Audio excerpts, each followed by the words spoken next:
good old Charlie Brown and his nemesis, Lucy Van Pelt. And it was made into an off-Broadway musical by Clark Gessner in 1971.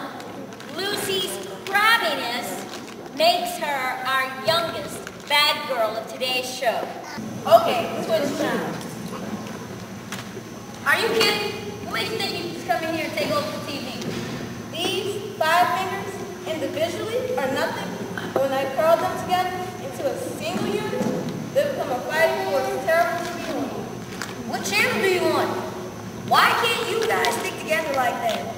You know when I intend lines? I intend to become queen one day. When I grow up, I'm going to be the biggest queen there ever was.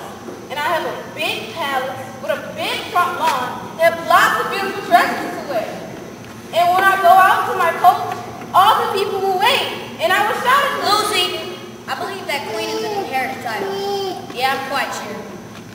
I think the only possible way you can become queen is by being born into the correct family, of the correct lineage, and being able to assume the throne after the death of the reigning monarch.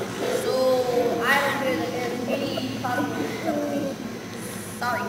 And in the summertime, I'll go in my summer palace, and I'll wear my crown and swimming and everything. And all the people will cheer, and I will what do you mean I can't become queen? It's true! There must be a loophole. This kind of thing always is a loophole. Ooh, it's undemocratic. Good grief. I'm sure it's just a matter of knowing the right people. A few pieces of well-placed correspondence, and I'll be queen in no time. I think I'll just watch TV. Well, if I can't be a queen, then I'll be very rich. And I'll work and work till I'm very, very rich. And I'll buy myself a queen. Oh my God.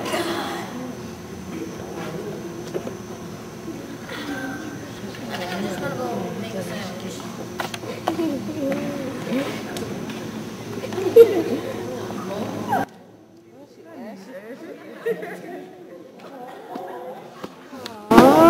You know, Lucy, you're a very crabby person. I bet you're crabby because so natural that you don't even know you're being crabby. But it's true. You're crabby to everybody. Now, I hope you take this in the spirit that it's meant, but I think we should all open ourselves up to opportunities to learn about ourselves.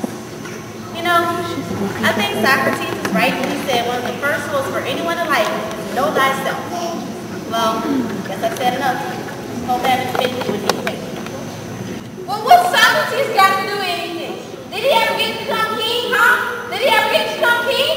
Know thyself.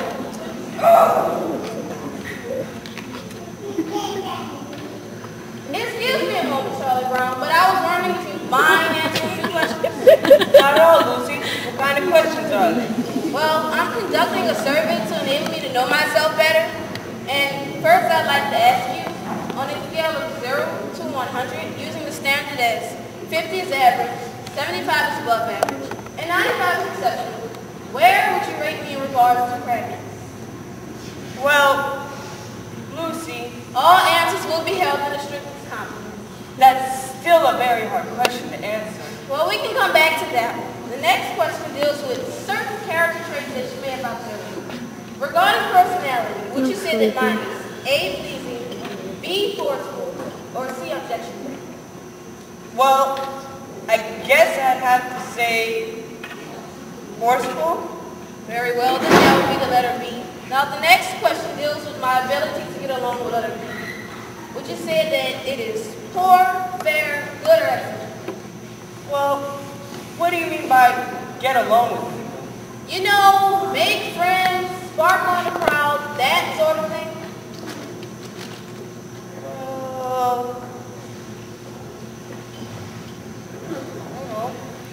I'll just put an X in a none of the above column.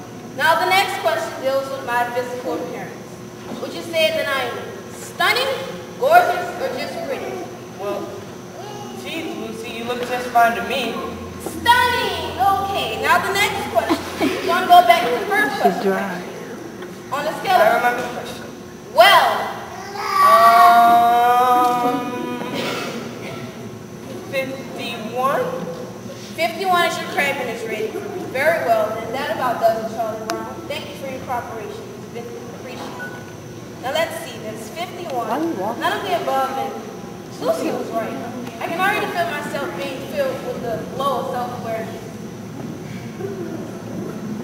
Oh, Patty, I'm conducting 110 C4, none of the above. Now what do you want to do about the day you made in my bicycle? Wow, word of these surveys are really getting around. Hey, Linus, I'm conducting a survey. There are a few questions I'd like to ask you.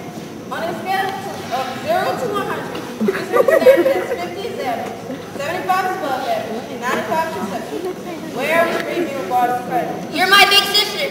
That's not the question. But that's my answer. Come on, Linus, answer the question. I know that if I give you an honest answer, you're just gonna hit me. Linus, a survey that is not based on honest answers is like a house being built on a foundation of sand. Now, would I be spending my time conducting this survey if I didn't expect honest answers? Look, I promise not to slug you. Now, what number would you give me as a crabbiness rating? Okay. 95?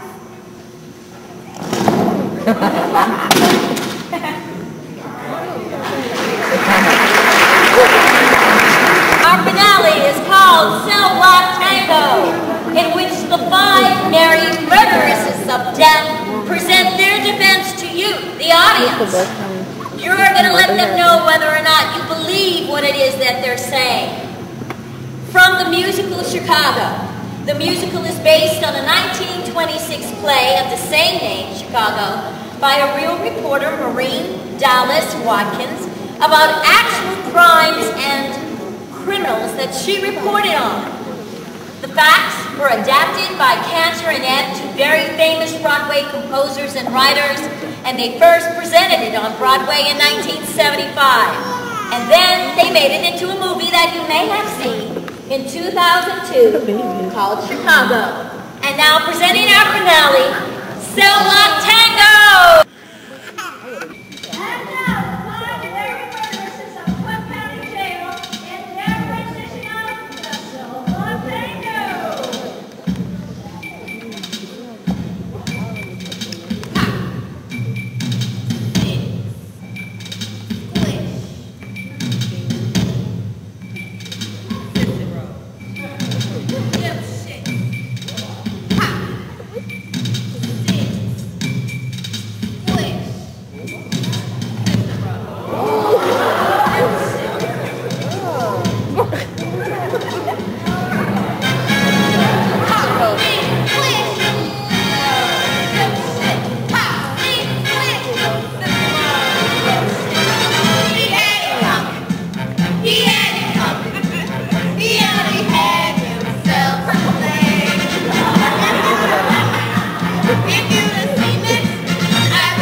Single my ass. Not only was he married, oh no, he had 6 wives. One of those Mormons, you know.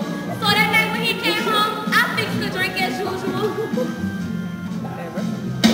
But you know, some guys just can't hold their arsenic. He had it coming. He had it coming. He took the flower and his crime. And then he used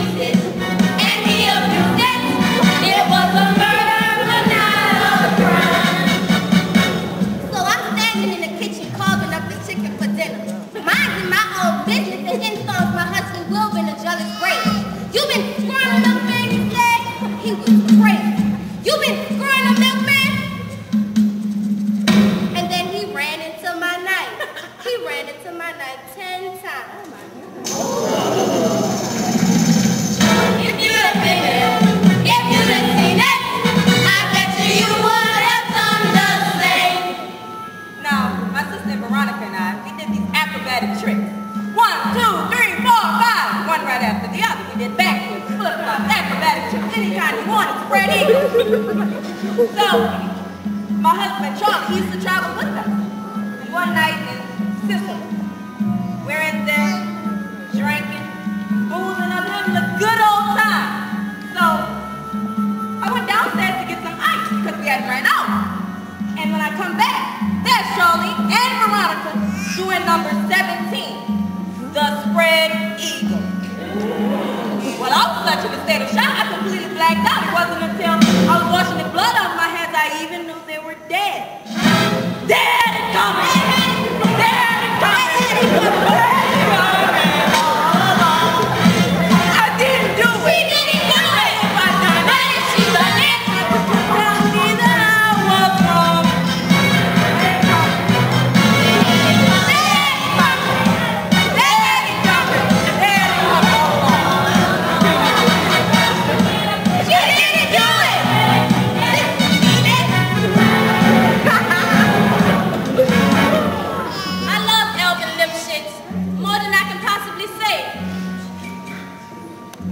He was a real artistic guy, sensitive and a painter, but he was always trying to find himself. He went out every night looking for himself. And he found Ruth, Rosemary, Gladys, and Robert.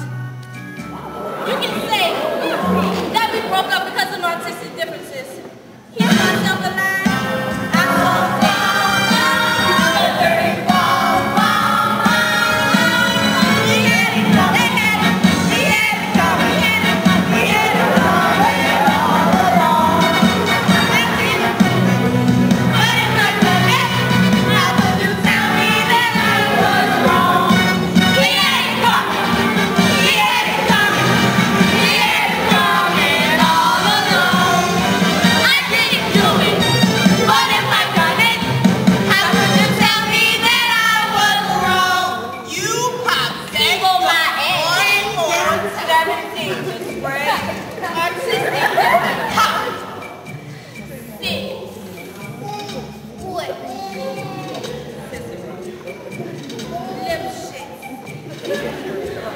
Ha ha ha.